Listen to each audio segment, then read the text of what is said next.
भुला के नींद अपनी सुलाया हमको, गिरा के आंसू हमें हंसाया हमको। दर्द कभी न देना उन हस्तियों को, भगवान ने माँ बाप बनाया जिनको। माँ की दुआएं खाली नहीं जाती, माँ की दुआएं टाली नहीं जाती। बर्तन मांज कर भी माँ 3 से 4 बच्चे पाल लेती है, मगर 3 से 4 बच्चों से एक माँ नहीं पाली जाती। लीजिए वर्मा जी, हलवा खा लीजिए, कहाँ खोए हुए हैं।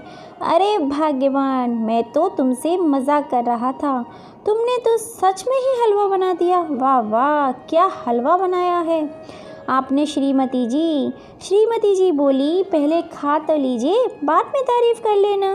अरे खुशबू ही इतनी अच्छी आ रही है तो खाने में कितना अच्छा होगा। आप भी इतना मजाक करते हो। 2-3 दिन से हलवे की रट लगाए रखी थी। क्या मैं नहीं जानती कि आपको बादाम का हलवा कितना पसंद है। श्रीमती जी, एक बात तो कहनी पड़ेगी, आपके हाथों में ना जादू है, जादू। तभी तो मैं आपके हलवे का दीवाना हूँ। आप भी ना कुछ भी बोलते हो। शर्माती आंखों वाला मुस्कुराता कमला जी का चेहरा वर्मा जी के मन के अंदर ही अंदर चल रहा था। बड़े बेटे सोहन की आवाज़ ने उन्हें झकझोर कर रख दिया। बाबूजी, ओ बाबूजी। वर्मा जी अपनी पत्नी कमला जी की मीठी यादों में खोए हुए थे। अचानक से बेटे की आवाज़ सुनकर न चाहते हुए भी अपने ख्वाबों की दुनिया से बाहर आ गए। हाँ हाँ बेटा बोलो। बाबूजी, हम घर पहुंच गए हैं, इसलिए आइए। कार से बाहर निकलते हुए उनके बेटे ने कहा। गवर्नमेंट जॉब से रिटायर वर्मा जी के 2 बेटे हैं।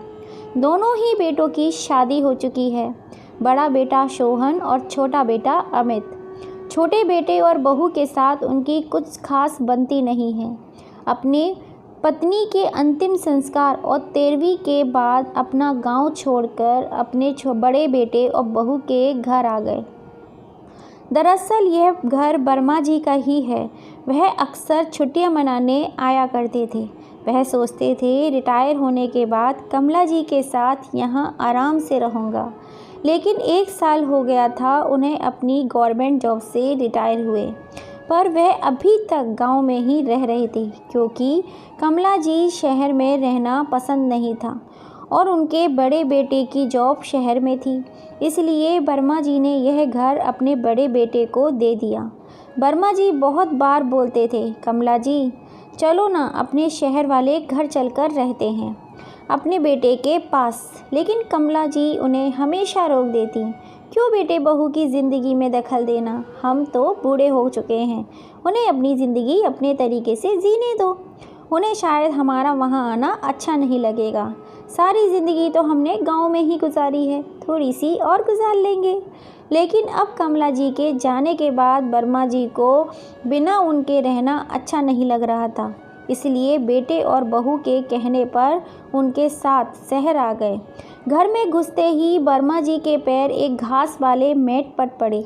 लड़खड़ाते हुए कदमों से अंदर आए।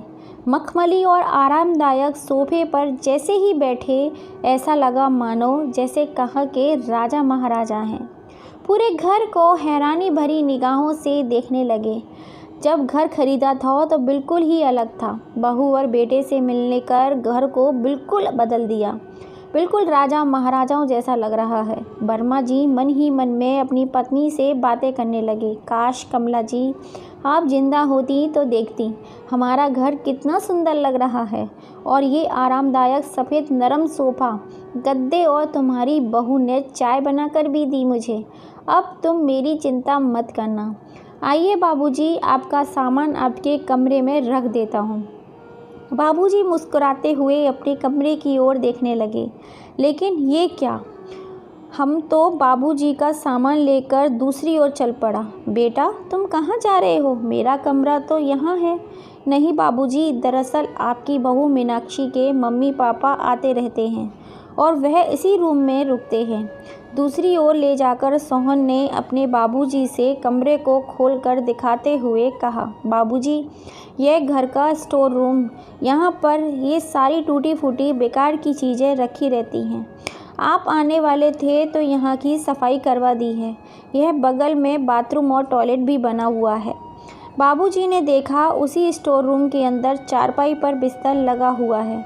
अभी स्टोर रूम पूरा खाली है, इसीलिए आपके रहने की व्यवस्था यहीं पर कर दी है।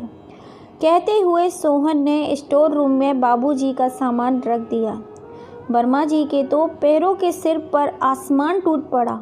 उन्हें अपनी आंखों पर यकीन नहीं हो रहा था। सोहन बाबूजी को स्टोर रूम में बिठाकर उन्हें अकेला छोड़कर नीचे चला गया। यह सब कुछ देखकर वर्मा जी पूरी तरह से टूट गए। वे क्या सोच रहे थे और क्या हो गया? उसी चारपाई पर बैठकर सोचने लगे। बहू के माता पिता के लिए अलग कमरे की व्यवस्था है, लेकिन घर के बड़े बूढ़े जिसने ये घर बनाया उसके लिए स्टोर रूम। सोचते हुए वर्मा जी ने अपनी अटैची खोली और उसमें से अपनी पत्नी की तस्वीर निकाली और स्टोर रूम में रखे हुए टेबल के ऊपर रख दी। वर्मा जी अपनी पत्नी की तस्वीर से बातें करने लगे। कमला जी, मेरे साथ कोई हो या ना हो, मगर आप मेरे साथ हमेशा रहोगी। यह कहते कहते उनकी आंखों से आंसुओं की धारा बह निकली। अच्छा हुआ कमला जी हमेशा शहर आने के लिए मना करती थी, वरना अपने जीते जी वह ये सब नहीं देख पाती। गांव में सब लोग कितना मान सम्मान देते थे, लेकिन कमला जी के जाने के बाद बिल्कुल अकेला पड़ गया था। इसीलिए बच्चों के आगे समर्पण कर दिया। अपनी इज्जत का वास्ता देकर गांव छोड़कर शहर आने के लिए बच्चों ने मजबूर कर दिया और ले आए मुझे यहाँ पर बेकार की वस्तु बनाकर। मेरा भी दिमाग खराब हो गया था। बच्चों की बातों में आकर गांव का घर बेचने के लिए प्रॉपर्टी डीलर को कह आया। ये सारी बातें सोचते हुए वर्मा जी अपनी आंखों के आंसू पोंछे और हाथ मुंह साफ करके के कोई बेकार की वस्तु नहीं हो, यह सोचकर वह नीचे उतरने लगे। नीचे से रह रहकर हंसी ठिठोली की आवाज़ आ रही थी। सोहन अपनी पत्नी मीनाक्षी और अपने सास ससुर के संग में हंसी मजाक कर रहा था। कभी शाम की चाय का आनंद लेते हुए बातें कर रहे थे। जैसे ही बाबूजी आए सब लोग चौंक गए। उनका भी मन कर रहा था सबके साथ बैठकर बातें करें, हंसी ठिठोली करें, चाय पिएं, लेकिन बाबूजी को देखकर सब चुप होकर बैठ गए। फिर बाबूजी ने देखा सोहन के बच्चे गार्डन में खेल रहे थे। बाबूजी बच्चों के साथ गार्डन में जाकर बैठ गए। गार्डन में खेलते हुए बच्चों को देखकर कुछ समय के लिए वर्मा जी ने अपने दुखों को भूल गए। बाबूजी धीरे धीरे शहर के रंग में रंगने की कोशिश कर रहे थे, लेकिन उनके बेटे बहू को गांव से आए हुए बाबूजी मखमली गद्दे पर कीचड़ के समान लग रहे थे। एक दिन बहू के कुछ मायके वाले घर आए तो बाबूजी लुंगी और बनियान पहनकर सोफे पे बैठे चाय पी रहे थे। बहू के सभी मायके वालों ने उनसे बहुत अच्छे से बातचीत की, लेकिन सोहन को बाबूजी के पहनावे से शर्मिंदगी महसूस हो रही थी। अपने ससुराल वालों के जाते ही सोहन गुस्सा बाबूजी पर फूट पड़ा और उन्हें अपने स्टोर रूम में रहने के लिए कहा गया। ज़रूरत हो तो ही बाहर निकलना, वरना आप अपने स्टोर रूम में ही बैठे रहा करो। ऐसा करते करते काफ़ी महीने बीत चुके थे। उन्होंने भी ये सब अपने भाग्य और अपनी किस्मत का खेल समझकर स्वीकार कर लिया था। बाबूजी ने बच्चों को ट्यूशन छोड़ने की जिम्मेदारी खुद के कंधों पर ले ली थी और कभी कभी वे दूध और सब्जी भी ले आया करते थे। बच्चों के साथ गार्डन भी जाया करते थे, जिससे उन्हें अपने हम उम्र के लोगों के साथ कुछ बातचीत हो जाया करती थी। आज सुबह मीनाक्षी रोजाना की तरह चाय देने आई।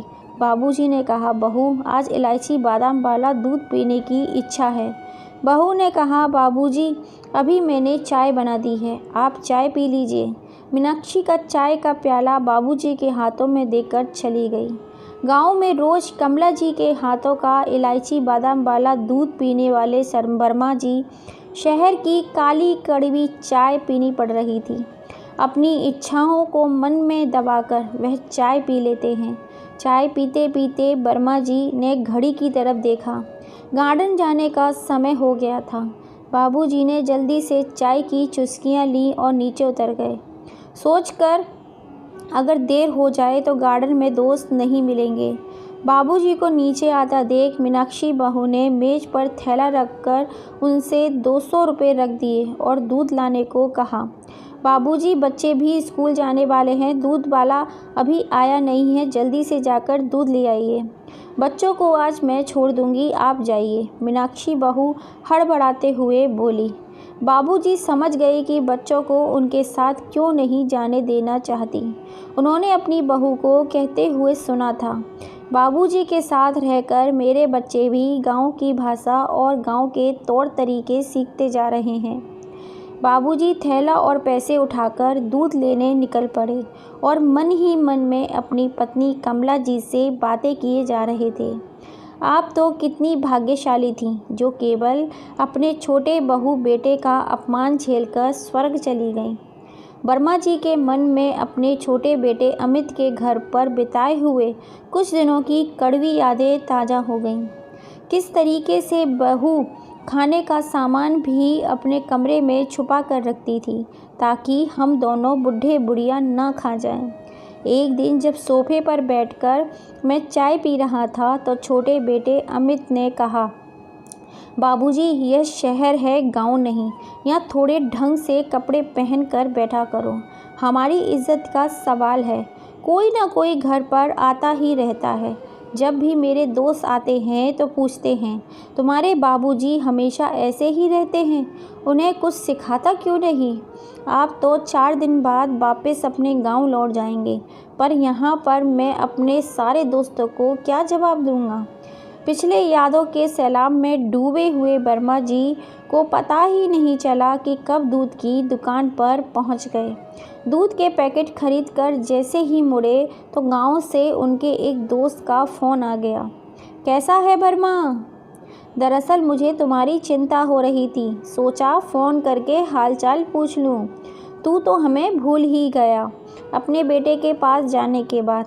इतने दिनों के बाद किसी ने अपने की स्नेह भरी बातें सुनकर वर्मा जी की आंखें भर आईं।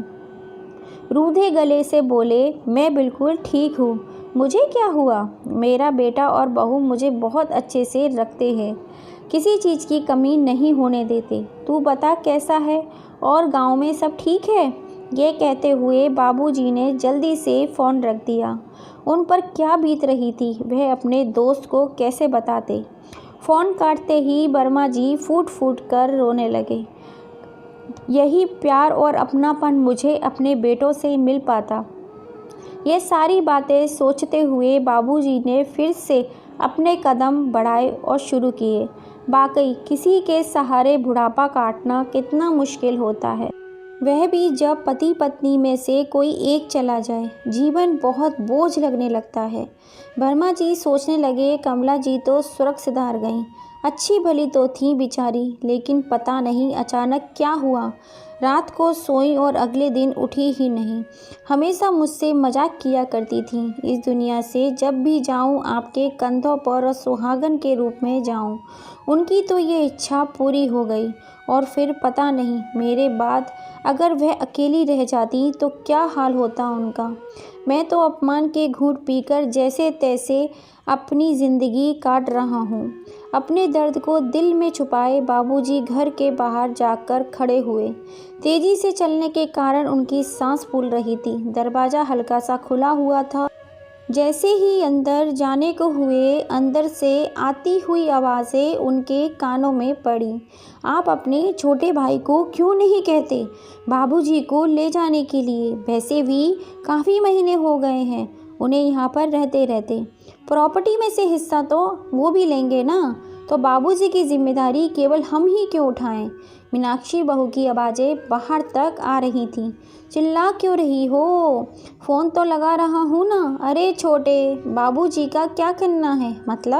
मतलब यह काफ़ी महीने हो गए हैं उन्हें हमारे यहाँ रहते हुए।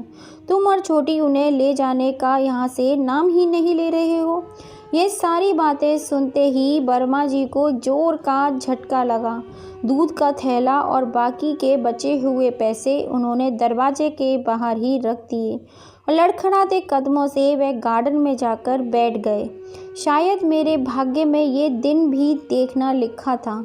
पराए घर से आई लड़कियों को क्या दोष दूं, जब अपने ही बेटे स्वार्थी निकले। इतने में उनके गांव से उनके मित्र प्रॉपर्टी डीलर रामनाथ का फ़ोन आया, जिसे बाबूजी ने अपना गांव, मकान और ज़मीन बेचने की जिम्मेदारी दी थी। अरे वर्मा जी, कैसे हैं आप? आपके गांव वाले मकान का खरीदार मिल गया है। वर्मा जी अपने बेटे बहुओं द्वारा पूरी तरह से टूट चुके थे। अपने दोस्त रामनाथ जी से बोले, मैं अपने गांव वापस आ रहा हूं। उन्होंने रामनाथ जी को सारा हाल कह सुनाया। थोड़ी देर मित्र से बात करने के बाद वर्मा जी ने कुछ फैसला लिया। मन ही मन में उन्होंने कुछ सोच लिया था। पूरे उत्साह के साथ वह घर की ओर बढ़े और डोल बैल बजाई। बाबूजी, आप तो बड़े लापरवाह निकले। दूध और थैली पैसे घर के बाहर छोड़कर ही चले गए। बाबूजी बिना कुछ बोले अपने बेटे और बहू की तरफ देखते रहे। अपने कमरे में जा ही रहे थे कि बेटे की आवाज़ सुनकर रुक गए। अरे हाँ बाबूजी, आप अपना सामान पैक कर लीजिए। शाम को अमित आ रहा है आपको घर ले जाने के लिए। बाबूजी तो बस इसी बात का इंतज़ार कर रहे थे। पूरे आत्मविश्वास के साथ पीछे मुड़ते हुए बाबूजी बोले, सामान पैक मैं नहीं तुम करोगे। क्या क्या क्या मतलब बाबूजी आपका? मीनाक्षी बहू जोर से चिल्लाई। बेटा, मतलब भी समझा देता हूँ। शायद तुम लोग भूल चुके हो, ये मकान मैंने खरीदा था हम सभी के रहने के लिए। आज भी ये मकान घर मेरे नाम पर है। इस घर में कौन रहेगा और कौन नहीं, ये मैं तय करूँगा।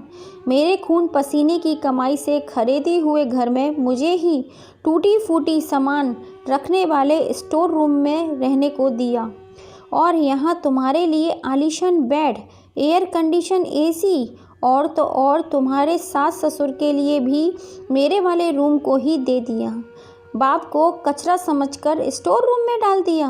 अब मैं तुम्हें 1 महीने का समय देता हूँ इस मकान को खाली करने के लिए। तो क्या आप अकेले ही इस मकान में रहेंगे? बाबूजी ने कहा, जी नहीं, मैं इस मकान को बेचकर वापस अपने गांव जा रहा हूँ, अपने पुराने मकान में, जहाँ मेरी पत्नी कमला जी की यादें बसी हैं। कम से कम वहाँ मैं अपने दोस्तों के साथ बैठकर बातें तो कर सकता हूँ, अपना सुख दुख बांट सकता हूँ। बाबूजी, हम आपके बच्चे हैं, आपने तो हमें पराया कर दिया। बेटा, बहू पैरों में गिरकर गिड़गिड़ाने लगे। बाबूजी, आप सोचिए, हम अपने बच्चों को लेकर कहाँ जाएंगे इतनी जल्दी? हम इंतज़ाम कैसे करेंगे? तुम्हारा पिता अभी इतना कठोर भी नहीं है, इसलिए जब तक तुम्हारा इंतज़ाम नहीं हो जाता तब तक तुम स्टोर रूम में जाकर रह सकते हो। फिर बाबूजी अपनी उस कमरे की तरफ गए जो उन्होंने अपने और कमला जी के लिए बनवाया था। दोस्तों, आपको ये कहानी कैसी लगी?